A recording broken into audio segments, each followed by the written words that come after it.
Yield 3.5 minutes to the distinguished gentleman from Indiana, our conference chairman. The gentleman is recognized for 3.5 minutes. Without objection, so ordered.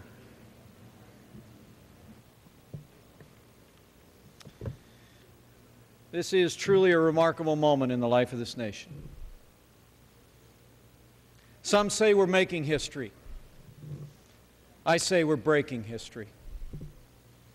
We're breaking with our finest traditions: limited government, personal responsibility, and the consent of the governed. The first principle of public service in a free society is humility. The arrogance we've witnessed in this institution is breathtaking. Only in Washington, D.C. could you say you're going to spend $1 trillion and save the taxpayers' money. Only in Washington, D.C. could you exchange the pro-life protections enshrined in the law for 30 years for a piece of paper signed by the most pro-abortion president in American history. Despite overwhelming public opposition, today this administration and this Congress is poised to ignore the majority of the American people. Let me say, Madam Speaker, this is not the President's house. This is not the Democrats' house. This is the people's house, and the American people don't want a government takeover of health care.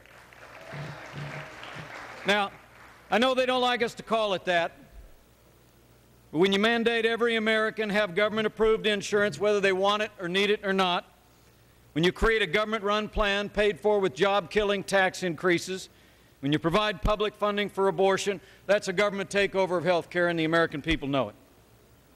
The American people want to face our challenges in health care with more freedom, not more government. And this really is about freedom. The more I think about this debate, the more I think about what Ronald Reagan said in 1964.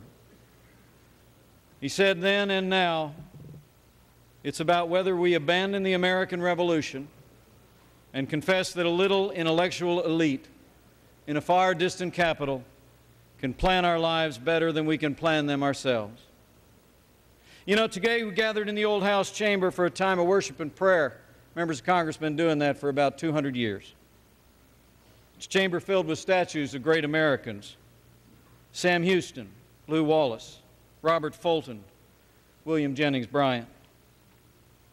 Soldiers, heroes, heroines of freedom's past. As I sat there, I thought of that Bible verse that says, we're surrounded by such a great cloud of witnesses. Standing here tonight, I believe we are as well. And I mean not just those that are looking in tonight from here and around the country, but by those that have gone before. Men and women who did freedom's work in their time, who persevered, who made this the greatest nation on earth possible. Now it's our turn. We can reform health care without putting our country on a pathway towards socialized medicine. We can reform health care by giving the American people more choices, not more government. So I say to my Democratic colleagues,